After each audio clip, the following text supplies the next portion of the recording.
अब से पहले मैं बार बार कहता था कि भाई मुझे तो ये मारेंगे ही। सो अब ये पटकथा पीएमओ की तरफ से लिख दी गई है कि भानु प्रताप सिंह को और जो महमूद पराचा हैं, इन दोनों की हत्या किसी भी समय कराई जा सकती है। हमें ये सारी चीजें इंफॉर्मेशन है हमारे पास में, और ये हमला हम पे दिल्ली में भी हो सकता है, ये हमला दिल्ली के बाहर भी हो सकता है। क्योंकि अगर उनको कहीं पर भी किसी भी तरीके का कोई खतरा होता है और उनको कोई भी खरोच आती है तो निश्चित रूप से ये लड़ाई इस बार देश में दूसरी आज़ादी की लड़ाई होगी और आर पार होगी। इसलिए केंद्र में बैठी हुई सरकार और विशेष रूप से तड़ीपार और चौकीदार ये ना समझ लें कि वो ऐसा करके शायद अपने मकसद में कामयाब हो जाएंगे। ये लड़ाई बिल्कुल नहीं रुकेगी। आदाब, नमस्कार, सत श्री अकाल। मैं हूं सुल्तान भारती और आप देख रहे हैं सेकुलर भारत न्यूज। दोस्तों, महमूद पराचा, भानु प्रताप सिंह, राजेंद्र पाल गौतम, सुप्रीम कोर्ट के इन वरिष्ठ वकीलों के बारे में देश में ऐसा कौन है जिसने न सुना हो।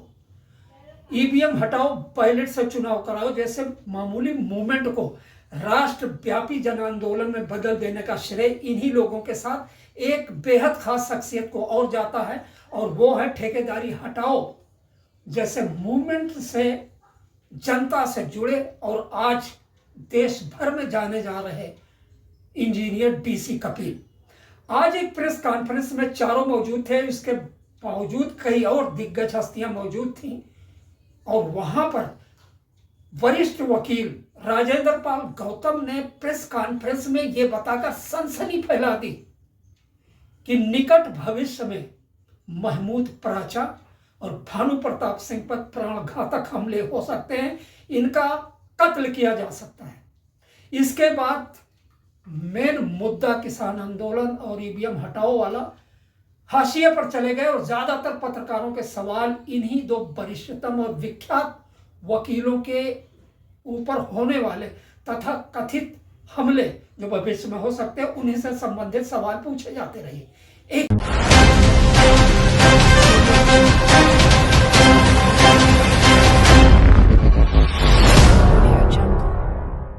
तो ये बहुत बड़ी साजिश है जिसके इनपुट्स हमारे साथियों को मिले हैं, और वो हम आपके माध्यम से चाहते हैं कि कम से कम आपके माध्यम से तमाम देशवासी को पता लगना चाहिए, ताकि देशवासी किसी भी सूरत में अगर हमारी हत्या हो जाए, हमारी साथियों की हत्या हो जाए, उसके बावजूद ये जो सामाजिक गठबंधन बनाए, जो सौहार्दपूर्ण वातावरण हमने तैयार किया है, जो दलित, पिछड़ा, आदिवासी और अल्पसंख्यक को सबको एकजुट करके एक भारत को मजबूत करने का जो हमने रास्ता चुना है, वो फिर से टूटने के कगार पर ना आ जाए। किसी भी सूरत में वो टूटने नहीं देना है, और इतना एकजुटता लेके आइए ताकि हम जो लोग की हत्या करने की जो लोग बात कर रहे हैं उनको भी पता लग जाए। देश के लोग उनको छोड़ेंगे नहीं, ऐसे लोगों को, देश के गद्दारों को देश के लोग छोड़ेंगे नहीं, जो लोग इस सामाजिक एकता को तोड़ने के लिए हमारे साथियों की हत्या करवाने का प्रयास कर रहे हैं। सर, इस पर कुछ रोशनी डालेंगे, और ये कुछ ऐसे चीजें हम लोग के सूचना में आई हैं, वो इतना सीक्रेट मैटर है कि हम ये खुलासा नहीं कर सकते कि वो बातें कहाँ से हमें पता चली है। तो जुडिशरी से कुछ सुरक्षा मांगी गई है कि नहीं? जान का सवाल है। नहीं तो कुछ सुरक्षा मांगी गई है कि नहीं मांगी गई?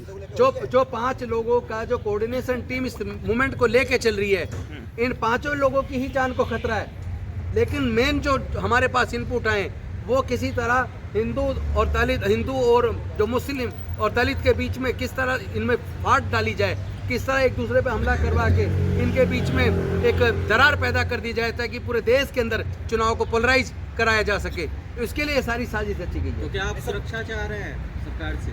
देखिए, इस सरकार से हमें कोई उम्मीद नहीं है। वैसे तो ये सरकार की जिम्मेदारी है कि पूरे देश के अंदर जो लोग भी ईवीएम हटाओ, बैलेट पेपर वापस लाओ का जो आंदोलन चला रहे हैं, उन सब की जान को खतरा है। ये केंद्र सरकार की जिम्मेदारी बनती है कि इस आंदोलन को पूरे देश का आंदोलन बनाने में आप तमाम सभी साथियों का बहुत बड़ा महत्वपूर्ण योगदान है। इस कसरत में हम काफ़ी लंबे समय से लग रहे थे, और ईवीएम हटाओ संयुक्त मोर्चा का राष्ट्रीय कोऑर्डिनेटर होने के नाते हमने हर प्रदेश में जाकर के ये कोशिश की है कि इस मोर्चे के अंदर, इस आंदोलन के अंदर किसी भी तरीके की कललिंग ना आए।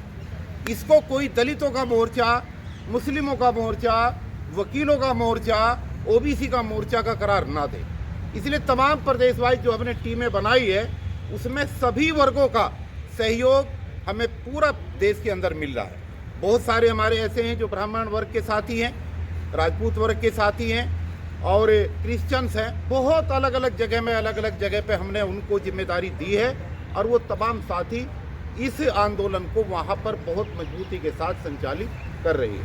अब कुल मिलाकर के ये है कि आज इस देश की केंद्र की सरकार को अगर मैं ये कहूँ कि नरेंद्र मोदी जी को और अमित शाह जी को इतना डर आज राहुल गांधी जी की न्याय यात्रा से नहीं है जितना इस ईवीएम के खिलाफ बनते हुए आंदोलन के वजह से हो रहा है।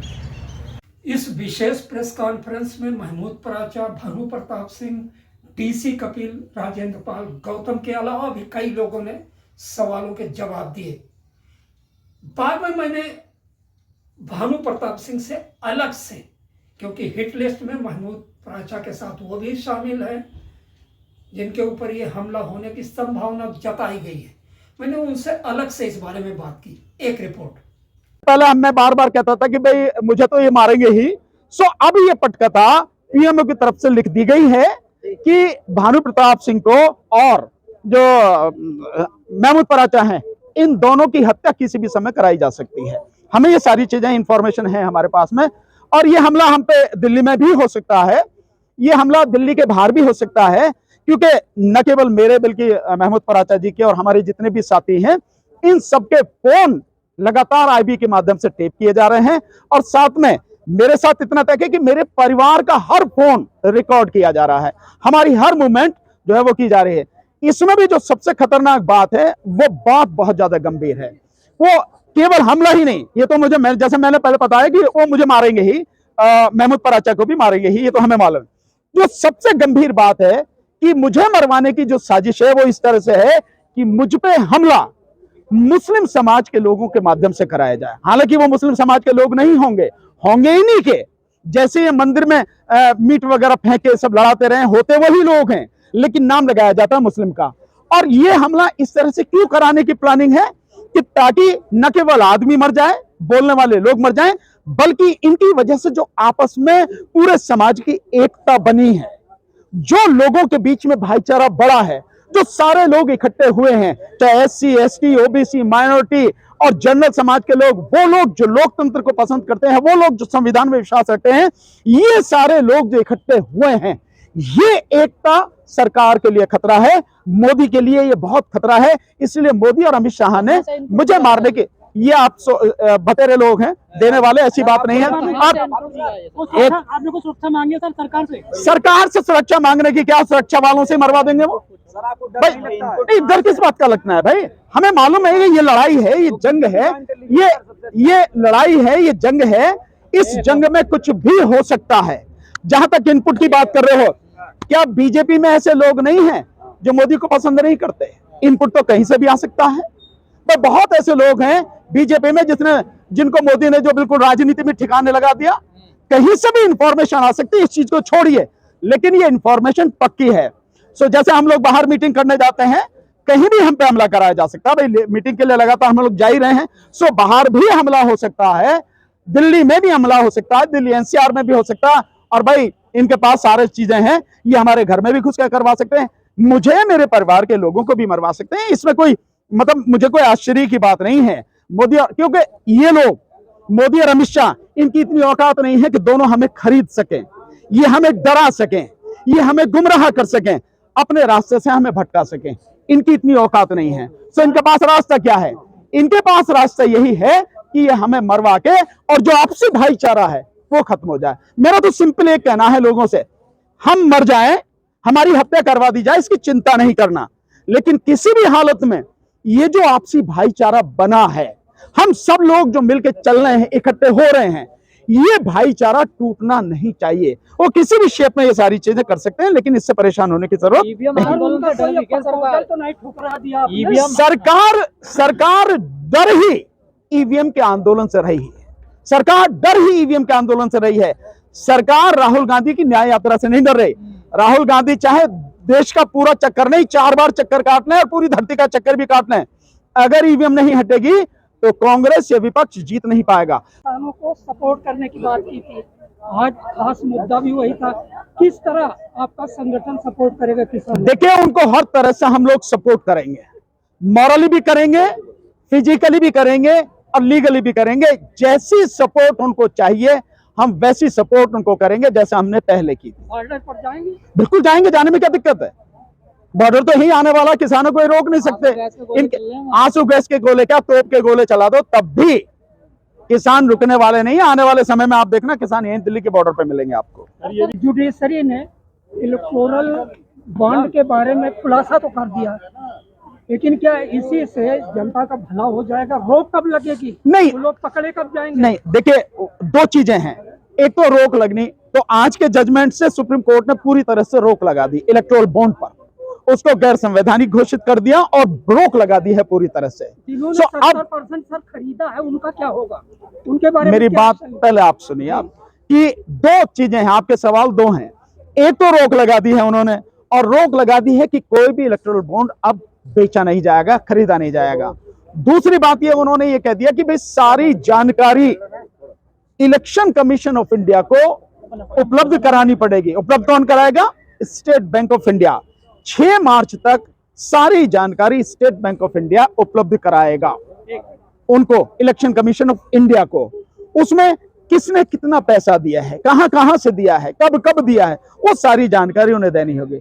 और इलेक्शन कमीशन ऑफ इंडिया की यह जिम्मेदारी दे दी है कि 6 मार्च के बाद से लेकर 13 मार्च तक इलेक्शन कमीशन ऑफ इंडिया को ये सारी जानकारी अपनी वेबसाइट पर अपलोड करनी पड़ेगी, डालनी पड़ेगी, पब्लिक डोमेन में डालनी पड़ेगी, और ताकि पब्लिक को पता लग सके कि कितना पैसा कहां से आया है और कितना पैसा किसको गया है। ये सारी जानकारी उस पर डालनी पड़ेगी। रही इसकी बात जो आप कह रहे हैं कि उनके खिलाफ क्या होगा, हाँ ये बात मैं मानता हूं कि ये फैसला केवल इतना है, जबकि होना ये चाहिए, क्योंकि ये जो पैसा है सुप्रीम कोर्ट ने भी माना है कि इसमें काला धन बहुत कुछ हो सकता है। ये सारा का सारा जो पैसा है, सो इसकी जानकारी मिलना जरूरी। अब जानकारी आने के बाद पता लगेगी कि ये पैसा किन किन सोर्स से आया, कहां कहां से आया है, ये 1 नंबर का है, 2 नंबर का है, किस तरह से शेल कंपनियों का है, ये क्या है। उसके बाद में बाकायदा जो भी ये पैसा गलत तरीके से आया है, 2 नंबर में आया है, काला धन है, ये शेल कंपनियों के माध्यम से आया है, उनके खिलाफ तब कार्रवाई होनी चाहिए। ये कार्रवाई जब होगी तभी ये फैसला सही मायने में पूर्ण होगा कि जो अपराधी हैं वो बचने नहीं चाहिए।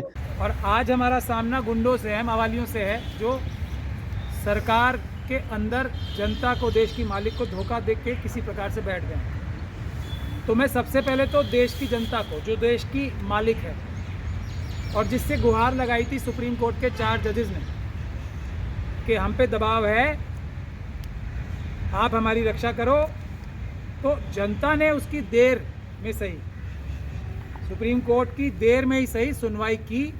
और जो जनता की अदालत है, सबसे बड़ी अदालत, उसने ये कहा कि सुप्रीम कोर्ट तुम संघर्ष करो, हम तुम्हारे साथ हैं। ये देश की जनता ने कहा।